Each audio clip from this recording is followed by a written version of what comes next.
Nina ujumbe kwako wewe mwanamke ambaye huwa unamjibu mumeo vibaya mbele za watu. Nina ujumbe kwako wewe mwanamke ambaye huwa unamtukana mumeo matusi mazito mazito. Yaani wewe huwa unajifanya hasira zako huwezi kuzicontrol. Matokeo yake unamtukana mumeo matusi makubwa makubwa. Unamjibu kwa kauli zozote unazojisikia. Unamshusha mume wako, umemfanya kama kituko. Nina ujumbe kwako wewe mwanamke ambaye kila mnapogombana na mumeo, wewe sauti yako inakuwa juu, unaanza kumfokea mumeo kama mtoto.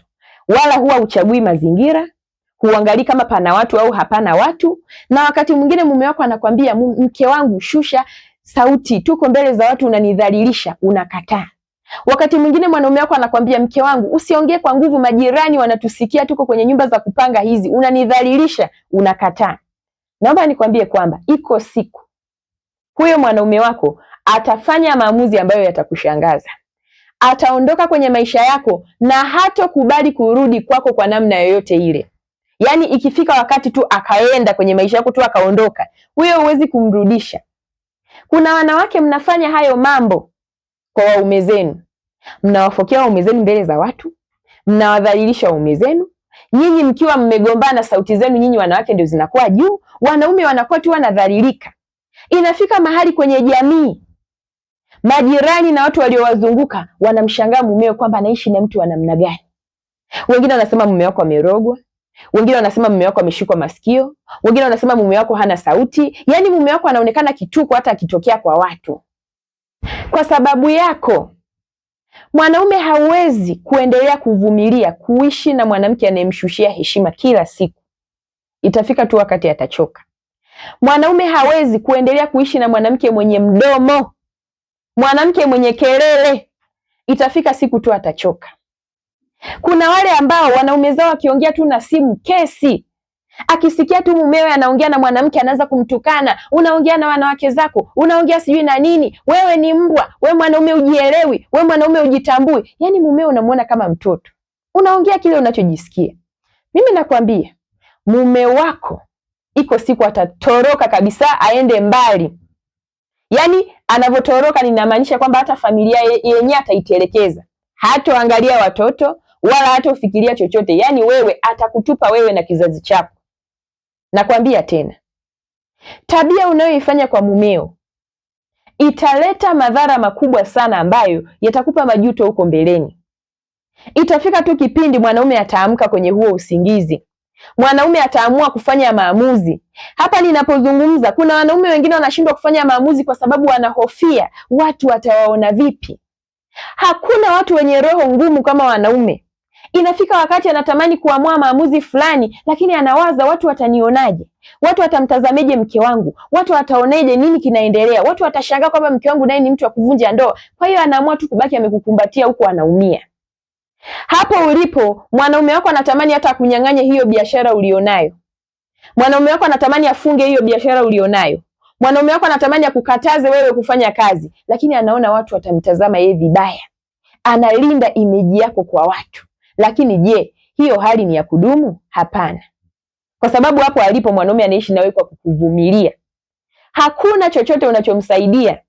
Hapati amani, hapati furaha, hapati heshima, anadharaulika, na kibaya zaidi mpaka jamii na watu waliowazunguka wameanza kumdharau kwa sababu yako. Na wengine wanamdharau kwa sababu wanaona ni mwanaume asiyejitambua. Kwa nini aishi na mwanamke wa aina yako? Leo hii wewe ropoka sana. Jifanye wewe huwezi kukontrol hasira zako. Mimi nakwambia mwanaume ni mwanaume tu. Hata ikitokea mmekosana, mwanamke jifunze kuwa na sauti ya chini. Wewe una paniki, mwanaume ana paniki, kipi mtakachotengeneza kwenye familia? Wakati mwingine mwanaume anaamua kujishusha kwa sababu anaona hii kupaniki inatudhalilisha sisi wenyewe. Anachukua jukumu la kwanza kukubembeleza na wewe ushushe sauti yako, umekataa. Unataka wewe uonyeshe kwamba wewe ni mwanamke ambaye unajua kuongea kweli kweli. Iko siku utaongea na ukuta ndani kwako. Iko siku utakuwa unaongea peke yako. Iko siku utakuwa unatafuta watu mbalimbali wambembeleze mumeo arudi nyumbani. Hatorudi ngo. Nakwambia ukweli. Ikifika wakati mwanaume akifanya maamuzi ya kuondoka katika sehemu mbaya, na kwa bahati nzuri akapata sehemu nzuri, huwezi kumrudisha kwenye maisha yako hata ungefanya nini. hawezi kukupa nafasi nyingine. Mwanaume huyo ambaye unamdharau, ambaye unamtukana hata mkiwa mbele za watu, mko sokoni mmepishana kitu unaanza kumfokea, mko hospitali mmepishana kitu unaanza kumfokea, kila sehemu unaonyesha kabisa kwamba wewe ni mwanamke mbabe kwa mume wako. Mwanaume atavumilieje kuishi na mwanamke wa aina hiyo? Unamfokea mbele za watu, maana yake mwanaume anajisikia aibu kwamba kwanza unamdhalilisha yeye, cha pili unajidhalilisha wewe. Hivi unajua mwanaume huwa ana protect sana image yako wewe mkewe. Hataki uonekane hivyo unavyojiweka. Anapokuambia mke wangu shusha sauti unanidhalilisha, hamaanishi unamdhalilisha yeye tu. Anajua hata wewe unajidhalilisha. Watu wanakuchukulia wewe ni mwanamke wa namna gani? Unakaa unaanza kumfokea mumeo kabisa, umempandishia sauti. Unamtukana mumeo kabisa, umemkalisha mumeo, unamsuta. Mumeo atakimbia kwenye maisha yako. Utamfukuza mume wako kwenye maisha yako kwa mdomo wako. Mimi mpaka hapa nimeshakutana na wanawake wengi sana wanaomba msaada wakiwa wameharibu ndoa zao kwa mikono yao. Mtu mwishoni ndo unakuja kuanza kusema hapana, mimi kweli nilikuwa nina mdomo, mimi kweli nilikuwa namfokea, nimekubali hayo makosa, naomba arudi. Mwanaume hatorudi. Mwanaume atatelekeza familia yake, yani atatoroka kabisa, yani hayo maisha hatotaka kuyasikia. Hatotaka kuona simu yako wala namna yote eti muwasiliane chochote wewe na yeye. Hawezi. Yani mwanaume anamkinai vibaya sana mwanamke anayemshushia heshima. Mwanaume anamkinai vibaya sana mwanamke anayemdharau. Mwanaume anamkinai vibaya sana mwanamke anayemdhalilisha kwa watu. Kwa sababu we kama ni unalipuka kama una mapepo. Mkiwa sokoni mkikosana umeshalipuka. Mpo hospitali akikukosea umeshalipuka. Mko wapi amekukosea umeshalipuka. Na wakati mwingine sio kwamba amekukosea, ni kupishana tu kwa kauli kati yenu wawili. Inatokea tu mmetofautiana, unalipuka mbele za watu. Mko nyumbani kwenu, mpo nyumbani, mumeo na wewe mmekosana, mnashindwa kwenda kujifungia mlango mkazungumza chumbani. Wewe mwanamke umepandisha sauti, yani unataka watu wote wasikie namna unavyojua kuongea wewe mwanamke. Utalia peke yako. Nakwambia ukweli. Utalia peke yako, huyo mwanaume ataondoka kwenye maisha yako. Na wewe mwanaume ambaye unavumilia kuishi na mwanamke wa namna hii, eti kwa sababu unaogopa watu watakuonaje? Kaa hapo hapo uendelee kushushwa nguvu zako kama mwanaume. Kaa hapo hapo mpaka huyo mwanamke atakapokufundisha wewe kuijua thamani yako kama mwanaume. Hiyo sio sehemu ya kukaa. Unaishije na mwanamke ambaye anaweza kukufokea wewe hadharani? Unaishije na mwanamke ambaye anakutukana mitusi? Yaani mwanamke anakutukana matusi ambayo pengine watu wangesikia mwanaume anatukana wangesema kwa sababu ni mwanaume, lakini mwanamke anakutamkia wewe mitusi. Na pengine wewe mumewe hujawahi kuwa na matusi, huna lugha ya matusi kwa mke wako hata mara moja. Huwa unaongea na mke wako kwa heshima, hata mkikosana unachambua maneno, unajua hili nikimtamkia mwenzangu sio zuri, na kwa nimemshushia heshima, nimemshushia utu wake, lakini yeye mwenzako anatoa. Mke wako yeye kukuita wewe mbwa, kukuita wewe sijui nini, matusi mazito mazito mke wako anakutamkia. Wewe unaitwa mbwa na mwanamke? Mwanamke unayemlisha wewe mwenyewe anakuita wewe mbwa? Mwanamke unayemlisha mwenyewe anakuita wewe muhuni? Hapo ulipo unapambana kutengeneza maendeleo ya familia, lakini yeye yuko busy muda wote anakususpect wewe. Unajitahidi kumuonyesha kwamba hauko huko, amekataa. Unafanya nini kwenye maisha ya huyo mwanamke? Utaamua lini kujipa heshima wewe mwenyewe kama mwanamke uliyemwoa ameshindwa kukupa heshima? Utaamua lini kuondoka kwa huyo mwanamke ambaye ameshindwa kutambua nafasi yake kama mwanamke? Ishi na mwanamke ambaye anatambua nafasi yake kama mwanamke na anaheshimu mamlaka yako kama mwanaume. Ikifika wakati mwanamke wako hawezi kuheshimu mamlaka yako, mwache akae mwenyewe. Huyo ni mwanaume, mwache ajiongoze mwenyewe. Hamwezi kuishi wanaume wawili ndani ya nyumba moja. Ukishaona tu mkeo amebadilika kuwa mwanaume, mwachie nyumba huyo, anaweza kujiongoza. Mwachie familia huyo, anaweza kuihudumia yeye mwenyewe. Mwanamke anakuonyesha jeuri ya kutupwa. Na pengine hapo alipo ana matukio tena sio tukio moja wala matukio mawili. Ni mtu wa matukio, vimeseji hujawahi kosa. Mambo ya kipumbavu tu anayo kibao, umekaa hapo unamvumilia. Mwisho wake itakuwa ni nini? Utapata faida gani kwa kuishi na huyo mwanamke wa namna hiyo? Ifike wakati wewe mwanaume amua tu kwamba mimi huyu mwanamke mimi na yeye tumeshindwa kuendana, acha nifanye tu maisha yangu mengine. Utalinda heshima kwa watu mpaka lini? Unayemlindia heshima mwenyewe ndio huyo anashindwa kubadilika. Umeshazungumza naye umechoka. Umeshawashtakia ndugu zake umechoka. umemwitia mshenga, umechoka, umefanya kila jitihada, unaona kabisa huyu hawezi kunielewa. Mpaka ulipofikia hapo, we mwenyewe una ushahidi kwamba huyu mwanamke sio wa kubadilika. Tukija kushika simu yako hapo tukafungua, kuna nyaraka za mke wako, kila waraka anaandika peji 4 za matusi. Malalamiko yako hivi, yani kwenye simu yako yamejaa. Hapo ulipo unatukanwa kama mtoto, unavuliwa nguo kama mtoto. Yani mke wako hakuchagulii neno, hakuchagulii tusi, anakuropokea kila kitu. Amua maamuzi yaliyo sahihi. Mahali usipoheshimika sio mahali pa wewe mwanaume kuendelea kukaa. Mwanamke, naomba nikwambie tu ukweli. Itafika wakati mwanaume atachoka na hayo maisha. Itafika kipindi mwanaume ata give up, hawezi kuendelea kuvumilia hayo mambo unayoyafanya. Na pengine anajitahidi mara kwa mara kukaa chini kukuelekeza, unamwambia wewe unagubu, hebu niache, wewe mwanaume una mdomo sana, wewe mwanaume unaongea mno, wewe mwanaume sijui nini kilienda kikarudi, mimi siwezi kuishi na mtu wa namna yako, sijui nini. Ikifika wakati hii ndoa ifike mwisho, una uhakika hayo maneno unayoropoka yanatoka moyoni mwako, au unataka kujionyesha tu kwamba wewe ni mwanamke? Kwa hiyo wewe unataka kuonyesha una mamlaka kuliko huyo mwanaume ambaye amekuweka ndani ya nyumba yake? Ataondoka, atakuachia watoto, utaanza kupambana mwenyewe. Akili zitakuja ukiwa umechelewa, na huyo mwanaume hutokuwa na namna ya kumshawishi akubali kwamba umebadilika. Hapana. Wakati alikuwa anakaa na wewe kabisa ndani ya nyumba, anakwambia mke wangu, shusha sauti, unanidhalilisha, ulikataa. Wakati mnaenda kwenye hadhara za watu, mmetokea mbele za watu, mmepishana kitu, unaanza kumfokea, anakwambia mke wangu, yeye anakukuru, mke wangu, hebu acha haya mambo, unaendelea kumpayukia. Watu wote walikuwa wanashangaa, wanakuangalia wewe unalipuka kama kichaa. Watu walikuwa wanamvuta pembeni mume wako, wanamsuta, we jamaa, vipi unaishije na mwanamke wa namna hii? Pengine ulishawahi kufuatwa hadi na wanawake wenzao walikushauri, mama nanilia, unavyofanya hivi sio vizuri. Leo bado una amani ya kufanya hicho unachokifanya kwa sababu unahisi huyo mwanaume hana atakachokifanya, lakini iko siku mwanaume anacho atakachokifanya. Leo hii wewe unafanya chochote kwa sababu unajua huyu mwanaume kwa watoto wake ndio sana, hawezi kutoka hapa, anawapenda mno watoto wake. Iko siku hata hao watoto wako hatotaka hata kuwasikia, sio kuwahudumia tu, hata kwenye simu hatotaka kuwasikia, atakimbia iache familia mazima. Mwanamke, jifunze kuwa na staha.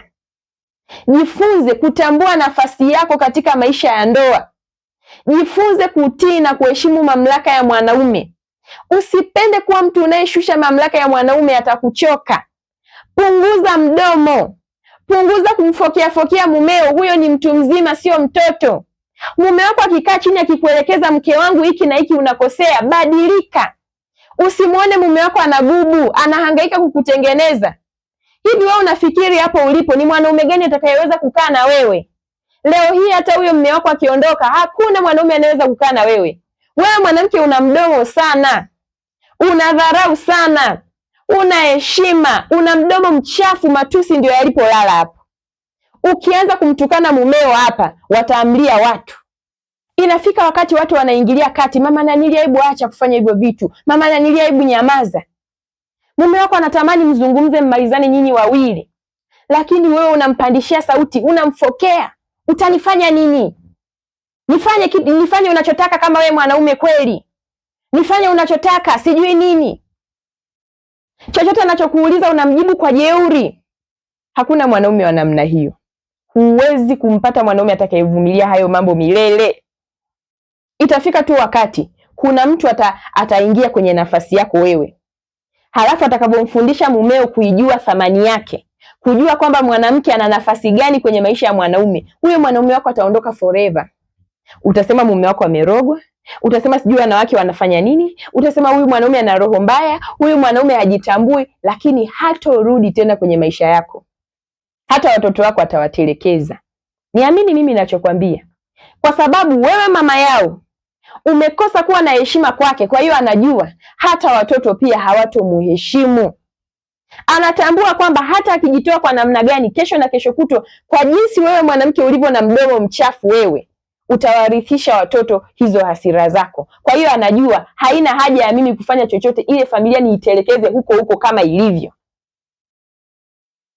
Watu wao wanafikiri wanawake ni wastaarabu sana, lakini hamjawahi kutana na wanawake nyinyi, wanawake ambao ni vizunguzungu wa kutupwa. Kuna wanawake wakiachwa watu wanasherehekea kwamba afadhali yule mwanaume akapumzike huko alikoenda. Kwa kweli yule mwanaume amepitia mengi. Kuna watu kabisa wanakaa chini wanasema afadhali yule kaka ameondoka kwenye maisha ya huyu mwanamke. Hapana, huyu mwanamke hakuwa mwanamke. Halafu wewe mwanamke mwenye mdomo, wewe mwanamke uliyekosa heshima, wewe mwanamke ambaye ulimnyima mume wako amani, ndio wewe unajitokeza na machozi yamefika mpaka hapa ukiwa unalalamika kutelekezwa na mumeo.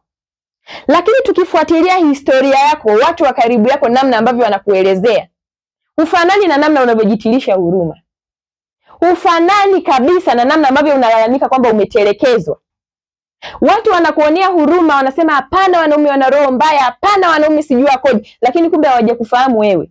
Hao unawaelezea, wanaokuelewa ni wageni. Majirani zako wanakufahamu fika tabia zako ulizokuwa nazo.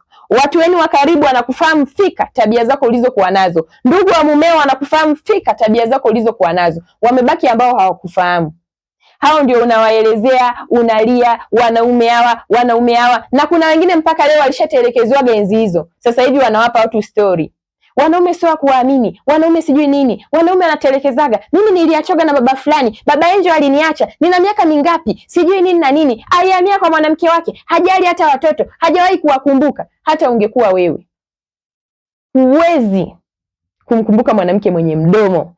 Kuna baadhi ya wanawake mnawaponza mpaka watoto wenu wanashindwa kupata huduma stahiki kutoka kwa baba zao kwa sababu mliwashushia heshima kwa kiwango kikubwa. Yaani inafikia wakati mwanaume akiondoka kwenye maisha yako anajuta kila kitu alichokiwekeza na wewe.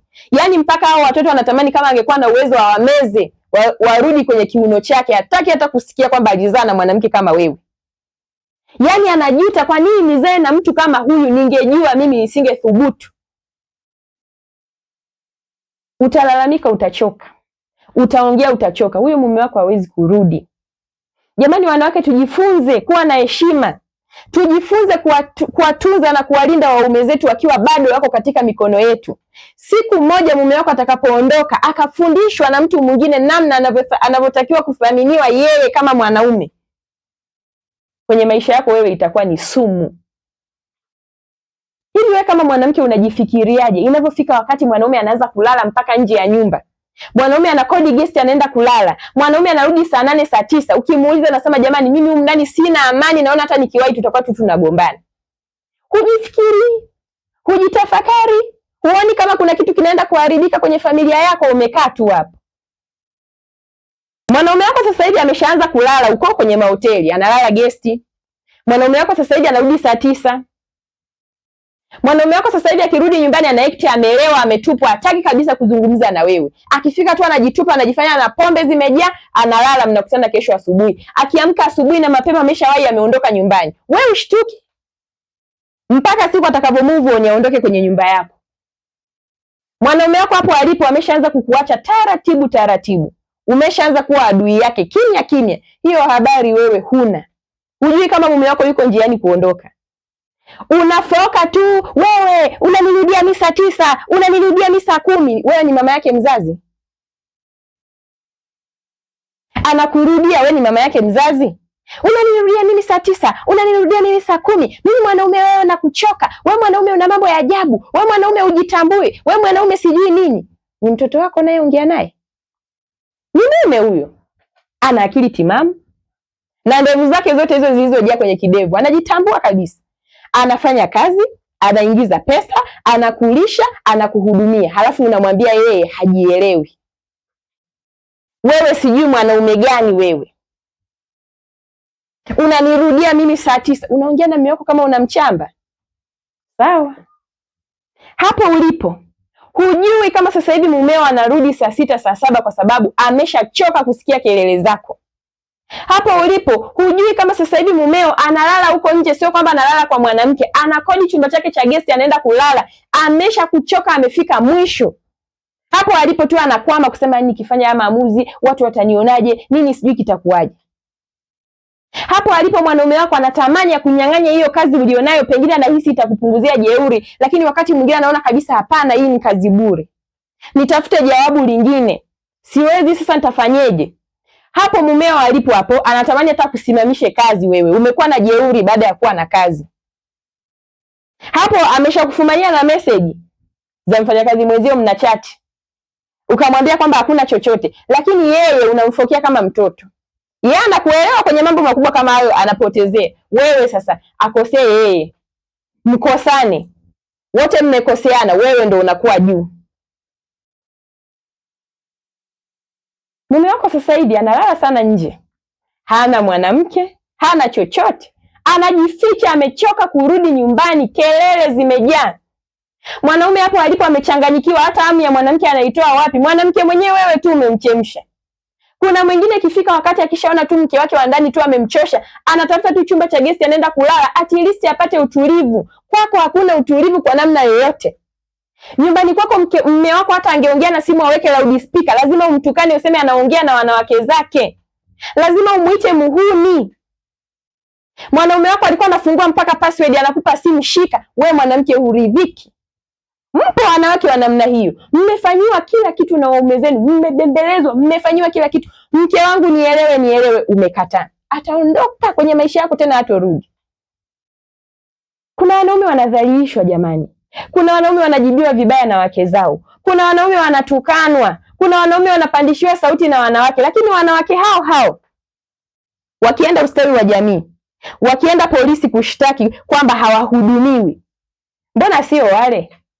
Yaani wanalia machozi, inaonekana waume zao ni wakatili sana. Huko ustawi wa jamii, kwa sababu mwanamke akishalia kila mtu anamchukulia uzito, wanasema hapana, huyu mwanaume alichokifanya ni kibaya. Baadhi ya watu wakisikia maelezo ya mwanaume wanachoka. Mimi tu hapa naweza nikapata kesi hapa, mwanaume wangu kilienda kikarudi, kikaenda kikarudi, nasema nichukue namba, nipe namba ya mume wako nizungumze naye. Unazungumza na mume wa huyo mwanamke, unashika kichwa, ndio alikuwa anakufanyia haya mambo? Hapana. Mwanaume anakwambia mimi dada, nilikuwa naoga maji ya bombani, nilikuwa siwekewi maji na mke wangu, nilikuwa sifuliwi nguo na mke wangu, nilikuwa siandaliwi viatu na mke wangu, nilikuwa sifanyiwi chochote na mke wangu. Sasa unachoka, unashindwa kwamba umwambie huyo mwanaume arudi kwa huyo mwanamke kufanya nini? Hata maji ya kuoga tu mwanamke aishindwa kumbandikia. Leo hii unamwambia huyo mwanaume arudi kwa huyo mwanamke ili akafanye nini? Unashindwa. Jamani, kunakoelekea wanawake tutashindwa kuteteana. Ni kweli tukikaa kwenye mitandao ya kijamii, ni kweli tukikaa kwenye magrupu ya wanawake tunalalamika, lakini tuna changamoto zetu ambazo hatutaki kuziona. Sisi wanawake tunapenda kusikia mada za kuteteana zaidi, mtu akutetee, lakini hutaki mtu akufundishe wewe kuona ukweli wako, hutaki. Mwanaume wako anafika wakati anazunguka kwenye mitandao ya kijamii, amepitana na clip yangu mimi, amepitana na clip ya mwalimu fulani, anaamua kuposti, anakutumia wewe. Yaani akikutumia hiyo siku moto ndio unawaka humo ndani. Kwa hiyo anataka kusemeje? Kwa hiyo wewe sijui nini? Kama wewe huyu dada uliyemposti, kafanya nini kwa huyu dada? Wewe ndio umemwona na maana, wewe sijui ndio umemwona hivi. Kwanza hata yeye anajifanyisha tu. Kwanza huyo dada ana ndoa. Kwanza huyo dada nini? Kwanza huyo dada haelewi. Mwanaume anachoka. Amekupostia kitegemea kwamba mke wangu pengine akisikia nimeshare huu ujumbe na yeye, labda kuna kitu kitamkaa akilini, labda akili zake zitakaa sawa. Mwanamke mwenyewe ndio wewe. Kila ambacho mwanaume anakifanya kwa jitihada na juhudi za kutaka kuisimamisha familia yenu, za kutaka kuijenga familia yenu, wewe unabomoa. Kila anachojitahidi nifanye hiki, hataki kabisa kumuelewa mwanaume wako. Akiposti clip ya mtu, nenda kamuoe huyo, kalale kwa huyo. Hiyo itakuwa ni mahubiri kila siku. Wasi uliona yule dada ndio amana? Wasi uliona kama yule ndio mwanamke? Kwa taarifa yako yule hajaolewa, kwa taarifa yako yule hajui ndoa, kwa taarifa yako yule hajui hiki. Shauri yako. Endelea kushupaza shingo yako hiyo mpaka mwanaume wako aondoke nyumbani. Siku mwanaume wako atakapopaki mabegi akaondoka, uone siku ya kwanza kimya, ya pili kimya, ya tatu kimya. Na unapojifanya jeuri, unakaa siku hizo 3 hujamtafuta, unajua atarudi tu. Si umemwona mtumwa wako, mara unaona wiki inaenda kukatika, mme akanyagi nyumbani, unaanza kumpigia, umeblokiwa kila kona. Ndio wewe tena unakaa na marafiki zako wanakushauri, mpeleke ustawi wa jamii huyo, mpeleke polisi. Na sasa hivi itabidi polisi nao wakae wajue kwamba na sisi wanawake tuna mambo makubwa ambayo tunayafanya huku ndani. Kabla hatujatoka kwenda kushtaki kule, tulifanya mambo gani? Sasa hivi ustawi wa jamii, kabla hujaanza kusema mwanamke ndio anaonewa, wasikilize na maelezo ya mwanaume. Pengine kuna kitu ambacho atakuwa nakifahamu. Wanaume wengi wanaonewa kwa sababu hawana mtu wa kuwasemea, kwa sababu wao wanasemwaga kwamba ni wakatili. Hakuna anayefikiria kwamba hata wao pia wanaweza kufanyiwa madhara na wanawake. Wanaume wanahama nyumbani kwao sio kwa kupenda, wanahama nyumbani kwao kwa sababu wanadharaulika, kwa sababu hawapewi heshima, kwa sababu hawazingatiwi nyumbani kwao, kwa sababu hawaheshimiki, kwa sababu mamlaka yao inakosa utiifu kwa mwanamke, kwa sababu wanawake zao wanawashusha, wanaume wanakimbia kwenye nyumba zao. Sio kwamba wanaume wanapenda kutelekeza familia, wanawake wanasababisha wanaume wakimbie familia. Lakini mimi ninachokijua, mwanamke akijitokeza nje kuomba msaada, hawezi kukuambia kitu alichokifanya. Ataanza tu kukuambia madhaifu ya mume, atavutia kwake, hatosema kama alikuwa anamfokea mumewe. Hivi kwa mfano hata wewe mtu aje akwambie mkewe alikuwa anamuita mbwa, utamtetea vipi huyo mtu? Yeye mwenyewe unakuta kwenye kinywa chake hajawahi kumuita mkewe mbwa, lakini mke ameshamuita mume wake mbwa mara 30 mara 40. Huyo mwanaume utamwambiaje huyo mwanamke msamee, huyo mwanamke sijui ni, utamtetea vipi huyo mtu? Sasa hivi wanawake wanafanya vitu vingi na havionekani kwa sababu watu tunateteana. Yaani watu wanaonekana wanaume ni viumbe ambao hakuna wanaume. Watu wanapitia mambo mazito. Hapa ninapoongea watu wamekimbia familia zao. Watu wamekimbia nyumba, wana miezi hawajarudi nyumbani. Watu wanakimbia hawajakanyaga nyumbani. Kuna mwingine sasa hivi anarudi nyumbani kwa kujikongoja. Akirudi kazini lazima apitie kwenye baa, kae mpaka saa 9 saa 10. Hana hata hamu ya kukanyaga nyumbani. Anajua tu akishaingia moto umewaka. Mwanamke ataanza vichambo halali. Kuna wanaume wanawake wanaongea mpaka asubuhi. Wanaweka na maji hapo pembeni, akiongea kodi kikauka anakunywa maji aendelee kuongea. Mwanaume hana amani, amekonda. Unamwona kabisa huyu mwanaume amepungua. Mke anampa stress, ni vibaya mno, kichwa kinawaka moto. Hivi sasa hivi huyo mwanaume hata utendaji kazi wake umeshuka huko kazini. Kila mtu akimwangalia anahisi huyu ana tatizo. Lakini ni vile ni mwanaume, hawezi kumwambia mtu, anakufa na jambo lake kimya kimya. Amwambie nani kwamba mimi mke wangu sijui? Anaona aibu, anaona anamdhalilisha mke wake, analinda heshima ya mke wake, anashindwa kufunguka kwa mtu kumwambia kwamba mke wangu ananifanyia hiki na hiki, kwa sababu anaona kwanza watu watamuoneje mke wangu, watu wataniona mimi mwanaume mdhaifu, watu watasema kwa nini mke wangu anifokee, nashindwa kumpiga, nashindwa kumfanyia nini. Anaona hapana, ili swala acha nikae nalo. Mwingine akiona tu imefika wakati amechoka, yeye anatoroka kabisa, anakimbia. Yaani hataki hata kusikia hiyo familia. Anahamia mkoa mwingine, anatokomea. Anazima simu kabisa, hataki kumsikia hata huyo mwanamke. Kuna wanaume wananitafuta mimi, ananiambia dada, nina siku 4 niisha kimbia nyumbani. Dada, nina mwezi niisha kimbia nyumbani. Dada, nina wiki 2 niisha kimbia nyumbani. Sitaki hata kusikia habari za nyumbani kwangu. Yule mwanamke alikuwa ananiweka mimi kama mtoto. Matusi niliyokuwa natukana na yule mtoto na yule mwanamke, hapana, nilikuwa ni kama mtoto kwake. Nilikuwa ni kama kituko kwake. Alikuwa hatii wala haheshimu nafasi yangu kwake. Yaani mimi hakuniona kama mwanaume kwake, alikuwa ananidharau, ananishusha, ananidhalilisha. Yeye kunijibu vibaya mbele za watu ilikuwa sio shida zake. Jamani, wanaume wengi wameshakimbia majumbani mwao. Na wewe leo niliyekupa ujumbe, mume wako yuko njiani kukimbia, ataondoka hapo nyumbani muda wote. Sasa hivi ameshaanza kurudi saa 9, ameanza kurudi saa 6, na wewe bado unaendelea kufoka, unampa vichambo. Akiondoka wewe ndio hata urudi kabisa. Hizo meseji zako, huo waraka unaomwandikia mmeo, unaandika waraka wa matusi huo. Siku utakayoenda ustawi wa jamii ukalalamika na machozi yamefika hapa, mumeo akapewa barua ya wito kwamba ahudumie familia, atakuja na hizo meseji zako. Halafu watu wa ustawi wa jamii watasoma, kisha wakwambie wewe ni mwanamke ambaye unastahili au hustahili. Utakosa hata huduma zako stahiki. Endelea kuandika huo waraka wa matusi kwa mwanaume. Mwanaume aishatunza waraka wako kuanzia mwaka jana. Tangia unamtukana, unamuita yeye muhuni na huna sababu. Tangia unamuita yeye mbwa. Tangia unamwambia yeye ni mwanaume asiyejitambua, yeye ni mwanaume asiyejielewa. Anazo hizo meseji. Mavoice note yako yamejaa kwenye simu ya mumeo, ametunza. Iko siku utakavyojipeleka tu kwenye ustawi wa jamii, anakuja na voice note zako, anakuja na waraka wako wa matusi. Halafu tuone watu watakusaidieje wewe. Kama hujaambiwa wewe ndio wewe unahudumia hao watoto.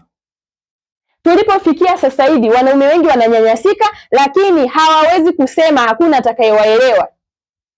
Wanawake tunakumbatiana tu, wanawake sijui nini, tunaonewa, tumeonewa kwa miaka mingi, tumefanyaje? Lakini sio kwamba wote wameonewa.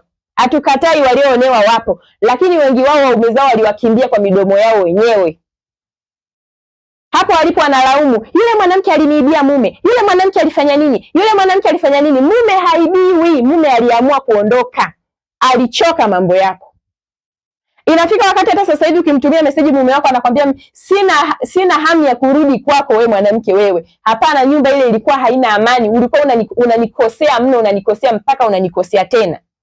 Ulikuwa unanifokea sana mke wangu, ulikuwa unanidhalilisha, kwa hiyo mimi kurudi kwako no. Hiyo sahau. Na wakati mwingine anakwambia kwa ujasiri, huyu mwanamke niliye naye huyu sitomwacha. Mwenzako huko ameshaanza kupewa raha. Amenawiri kaka wa watu sasa hivi. Anavutia kaka wa watu sasa hivi. Hana shida yoyote. Yule mwanamke anampa heshima, anatambua nafasi yake. Sasa wewe mwenzangu, mwenye mdomo mkubwa wewe, kaa mwenyewe na watoto wako. Ulaumu mpaka unaingia kabrini, lakini ukweli unaufahamu. Kuna watu wanafanya hivi vitu sana tu, kulaumu waume zao. Oh, mimi alinitelekeza. Oh, mimi alinifanya nini, lakini wewe ndio ulikuwa wa kwanza. Na mimi nakwambia tu ukweli mwanaume, ikifika wakati mwanamke ameshindwa kukupa heshima kwa namna yoyote, ukaona kabisa imefika kipindi hutaki hata kukanyaga nyumbani, kimbia ukatokomee huko, utulize akili yako. Utarudigi siku nyingine kama una shida na watoto. Kwa wakati huu sasa hivi ambapo umepitia hayo mazito, kimbia nenda kapumzishe akili yako. Huyo mwanamke yuko nyumbani kwako, ukimwambia basi mimi na wewe tuachane, anakataa. Kama unataka kuniacha ondoka wewe. Kama unataka kuniacha ondoka wewe. Kaka ondoka, mwachie nyumba. Mwachie nyumba uone kama atakula nyumba. Wewe ni mwanaume, utaenda kupambana, utapata upya. Ondoka, mwachie kila kitu. Sijui kama unanielewa. Ondoka, mwachie kila kitu akae nacho. Yesi amesema hawezi kuondoka. Yesi amesema kama unataka aondoke, ondoka wewe. Si amesema mwachie nyumba. Nenda na uhuni wako, nenda kwa wanawake zako. Na anajua kabisa kitu mnachobishana wewe na yeye kila siku ni nini, ila anaamua kukuigizia. Anajifanya yeye akili zake hazifanyi kazi. Anajifanya yeye haoni kama anakosea. Wewe ondoka, mwachie hiyo nyumba. Atakutafuta tu siku moja. Hizo ni haraka zake, huo haraka anaokuandikia wa matusi.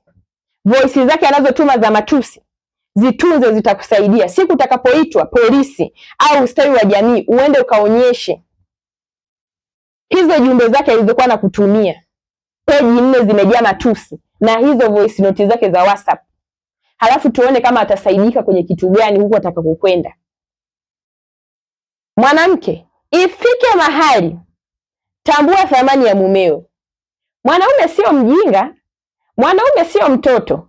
Mwanaume sio kwamba hawezi kuamua kitu kigumu, anaweza vizuri kabisa. Lakini anajitahidi kujipa matumaini kwamba labda utamuelewa. Anajitahidi kuongea na wewe akijipa matumaini labda utamuelewa. Wewe endelea kukataa kumuelewa. Nimekupa ujumbe wako kwamba mume wako iko siku ataondoka nyumbani kwako. Atakutelekeza wewe na watoto wako. Na utakapoenda kwenye ustawi wa jamii, mume wako atakuja na zile meseji zako za matusi ulizokuwa ukimwandikia, atakuja na zile voice note zako, ataplay pale watu wasikilize. Aina ya mwanamke anayeenda kulalamika kwamba mumewe amemtelekeza, halafu ataacha watu waamue, je, kweli wewe ni mwanamke ambaye umetelekezwa au ulimfukuza mumeo?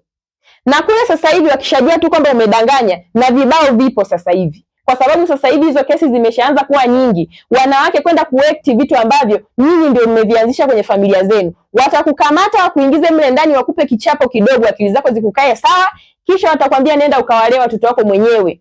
Au watakwambia muanze kutoa nusu kwa nusu. Kama mwanaume anatakiwa akupe 30 kwa mwezi, kwa hiyo mwanaume wako atakupa 15, 15 utatoa wewe. Hapo akili ndio itakukaa vizuri. Sijui kama unanielewa.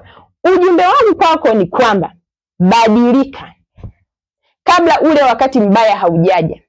Kabla mumeo hajaamua maamuzi magumu ya kuondoka kwenye hiyo familia. Kabla mumeo hajaamua kukimbia na kutokomea, badilika. Nakwambia ukweli. Kama unaona kabisa mumeo ni mtu ambaye anasumbuka na wewe, anakaa chini na kwambia mke wangu, hebu badilika, acha haya mambo, anakupenda. Siku ambayo mumeo ataacha kuongea na wewe, ataanza kurudi saa 6 saa 7, ataanza kulala huko nje, siku atakayoondoka, hakuna chochote ambacho wewe na yeye mtakaa mjadili. Mtaachana juu kwa juu.